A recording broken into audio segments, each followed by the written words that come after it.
But the Indianapolis Colts finally collected a big-time win last night over the San Francisco 49ers in what appeared to be a monsoon.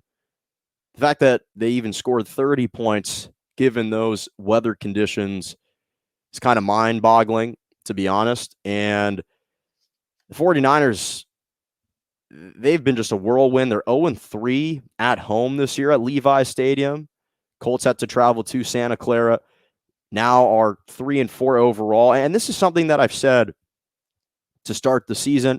I said it once the season started, before the season, that the initial 5-game stretch for the Indianapolis Colts was going to be the hardest stretch in football for any team. They had the hardest schedule to open up the season to any other team. And that's why it wasn't surprising to me that they started off a little bit slowly. They suffered a heartbreaking loss to the Ravens in overtime, but they went 2-3 in that initial stretch. And then you get the one bye week against the Texans, and then traveling to San Francisco. Those are your first 7 games. And that's a really daunting task, a really daunting stretch. And they come out on top. And for me, this was a huge win, not just because the Colts needed a win for their team, and it really helps them in the standings and in our overall perception of them in the NFL, and especially when we start to consider which teams we believe to be in the Super Bowl bubble. It's not just important for that. The reason why this win was important for the Colts is because that locker room needed a reason, was yearning for a reason to buy into their quarterback, because their quarterback, Carson Wentz, wasn't giving them many reasons to be optimistic and hopeful that he could lead them to something. And last night's win was huge in that regard, because I think last night's win finally showed this roster, finally proved to this locker room Carson Wentz can be that difference maker for them. That's the type of win that gets a team to buy in to your quarterback, to their quarterback. That's the big thing for me, because when you go on the road in the NFL, and it's so hard to win, whether you're at home, whether you're on the road, but to go on the road, to take on that team led by Kyle Shanahan, and even though their record may suggest that they've struggled, this is a team that reached the Super Bowl just 2 years ago. Kyle Shanahan is a great play caller, great head coach. It's inclement weather. It's on the road. It's downpouring. And you're leading the majority of the way. And then to have to pull out a nip and tuck game in which it's just narrowly divided in the fourth quarter, but your quarterback and your defense make enough plays to pull you out. These are the types of wins. These are the types of performances that I think can catapult a team, but not just catapult a team again in the rankings, but or to even jumpstart an offense, but to earn the respect of a locker room.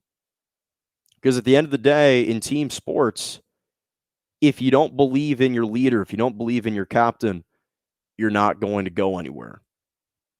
It's the most demoralizing thing in the NFL if you've got all the skills players, all the weapons, all the ancillary pieces, coaches, everything's perfect, but the quarterback isn't. And I've been extremely bullish on the Indianapolis Colts for the last 2 years, but the one caveat was they needed to have an elite quarterback, or at least elite play at the quarterback position. And they just weren't. They were just getting kind of mediocre to above average production from Phillip Rivers. And Carson Wentz, prior to last night's game, had just been really underwhelming, if not bad. And so I'm not trying to say that all of a sudden now Carson Wentz is playing like an MVP caliber player. We both know that's not the case. He has clearly regressed since then. But he's finally starting to play mistake-free football and actually lead the team, and he was making a number of plays. This was a guy who was efficient last night, 17 of 26, 150 passing yards. Not that impressive, but again, given the weather, it was risky to attempt many big-time throws. He rushed in a touchdown. He threw 2 touchdowns, but no picks, no fumbles, which is something we haven't been able to say about Carson Wentz in several years. This was a guy who led the NFL in interceptions despite not even playing the most number of games. That was last year when he was benched for Jalen Hurts midway or about 3/4 of the way in the season. So I've always been bullish about this team. Now they're finally starting to get more elite play at the quarterback position. Jonathan Taylor, a Wisconsin grad, one of my favorite Wisconsin players of all time, one of my favorite athletes that I get to root for, has been sensational. Again, last night, rushing for over 100 yards, 18 carries, 107 rushing yards, a touchdown. He is second in the NFL for rushing yards this season, just behind Derrick Henry. He's been unbelievable. You got Michael Pittman, who's been blossoming and just emerging before our very eyes, which is what I expected him to do. 4 catches, over 100 yards, a touchdown.